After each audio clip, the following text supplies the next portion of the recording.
میرا پہلا بہنوئی نے جیسے ہی مجھے دیکھا تو فوراً منہ چھپا لیا۔ میں پہلے تو حیران ہوئی کہ اس کے ساتھ لڑکی کون ہے، مگر پھر سوچا کہ میری بہن جب اپنی نئی زندگی شروع کر سکتی ہے تو یہ بھی تو کر سکتا ہے، مجھے کیا لگے جو بھی ہو اس کے ساتھ ہو، مگر اسے مجھے دیکھ کر ڈرنے اور منہ چھپانے کی کیا ضرورت۔ میری بہن اب اس کی بیوی تو نہیں تھی جو میں ان سے پوچھتی۔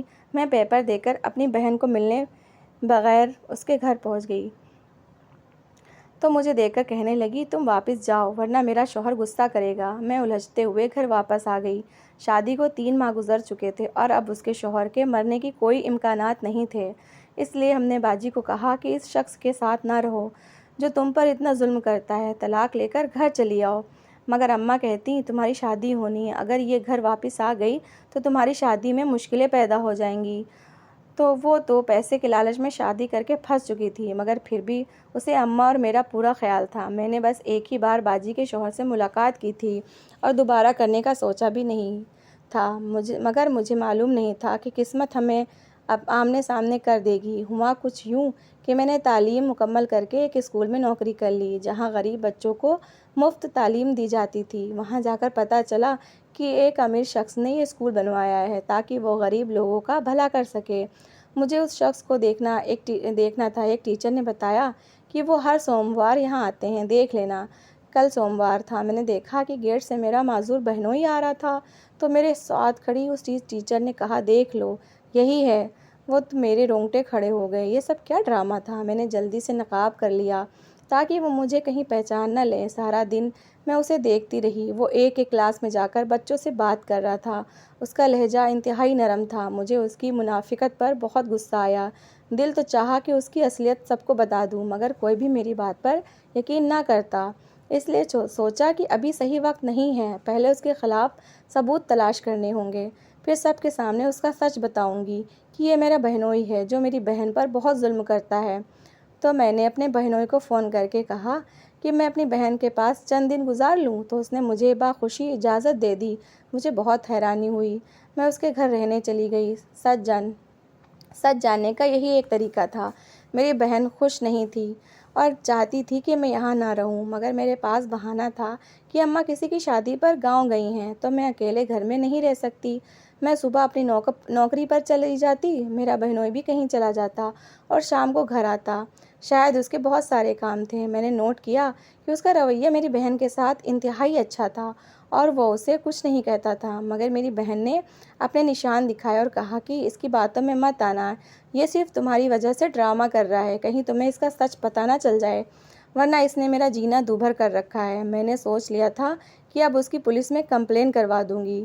آج سوموار تھا اور وہ اسکول میں ہی موجود تھا۔ میں اب تک اس کے سامنے نہیں آئی تھی۔ مجھے اسکول میں اماں نے فون کر کے کہا کہ میری طبیعت خراب ہو رہی ہے، جلدی آؤ۔ میں چھٹی لے کر بھاگ کر گھر پہنچی۔ اماں کو اسپتال لے کر گئی۔ میں اسٹور سے دوائی لینے جیسے ہی سڑک کے دوسرے کنارے پر آئی تو میں نے اپنے بہن کو کسی آدمی کے ساتھ دیکھا۔ اس کا شوہر تو اسکول میں موجود تھا، تو پھر یہ کس کے ساتھ گاڑی میں تھی؟ اس وقت میرا اماں کے پاس ہونا بہت ضروری تھا، ورنہ میں پیچھے جاتی۔ مجھے ایک ہی ڈر تھا کہ کہیں اب وہ تیسرے شخص کے پیچھے نہ لگ گئی ہو۔ 1 ہفتے تک میں نے اماں کی وجہ سے اسکول سے چھٹیاں کی، ان کی خدمت کی، مجھے کہیں نکلنے کا موقع نہیں تھا۔ جب اماں کی طبیعت ٹھیک ہوئی تو اماں نے کہا، اب تم چھٹی نہ کرو، اسکول جاؤ۔ میں اسکول آ گئی۔ اسکول کی چھٹی پر میں نے سوچا کہ اپی کی خیریت معلوم کرتی چلوں، تو اپی کے گھر آ گئی۔ گھر آئی تو گھر میں کوئی نظر نہیں آ رہا تھا، ملازم بھی نظر نہیں آ رہے تھے۔ ایک چیخ کی آواز سنائی دی۔ میں بھاگتے ہوئے اپنی بہن کے کمرے میں گئی تو اندر کا منظر دیکھ کر میری روح کانپ گئی۔ مجھے لگا کہ شاید اس کا شوہر آج گھر ہوگا اور اسے مار رہا ہوگا، مگر جس شخص نے اپی کی گردن دبوچ رکھی تھی وہ کوئی اور نہیں، اپی کا پہلا شوہر تھا۔ میں نے فوراً آگے بڑھ کر اسے چھڑوایا، مگر وہ بہت تیش میں لگ رہا تھا۔ میری اپی ڈر کے مارے پیچھے چھپ گئیں۔ میں حیران تھی کہ وہ اب یہاں میری اپی کے کمرے میں ان کو مارنے کے ارادے سے کیوں آیا تھا۔ اسی وقت اپی کا شوہر پولیس لے کر آن پہنچا اور اپنے بڑے بھائی کو گرفتار کروا دیا۔ میں حیران تھی کہ یہ سب کیا معاملہ ہے، کیوں میرا پہلا بہنوئی چیخ چیخ کر کہہ رہا تھا، میری اپی کو گرفتار کرو، اس نے بھی میرا ساتھ دیا تھا، اسے بھی پکڑو۔ اس کے جانے کے بعد اپی نے مجھے شرمندہ ہوتے ہوئے ساری کہانی سنائی، جسے سن کر میں دنگ رہ گئی کہنے لگی میرا پہلا شوہر سسر کا سوتیلا بیٹا تھا، مجھے لگتا تھا کہ اچھا انسان ہوگا، اس لیے اس سے محبت کر بیٹھی اور شادی کر لی، مگر سسر اسے اچھی طرح جانتے تھے، اس لیے انہوں نے اپنی ساری جائیداد اپنے چھوٹے اور معذور بیٹے کے نام کر دی، جو اسے گوارا نہ ہوئی۔ وہ چاہتا تھا کہ کسی صورت ساری جائیداد کا مالک خود بن جائے۔ انہی دنوں اسے پتہ چلا کہ اس کا چھوٹا بھائی مرنے والا ہے، اسے کینسر ہے۔ اس نے مجھ سے کہا کہ میں اس کے بھائی سے شادی کر لوں۔ میں محبت کے آگے مجبور ہو گئی۔ شادی کے کچھ عرصے کے بعد مجھے پتہ چلا کہ میرے دیور کو ڈاکٹر نے کسی اور کی رپورٹ دے دی تھی۔ وہ معمولی سی بیماری کا شکار تھا اور اس کو کینسر نہیں تھا۔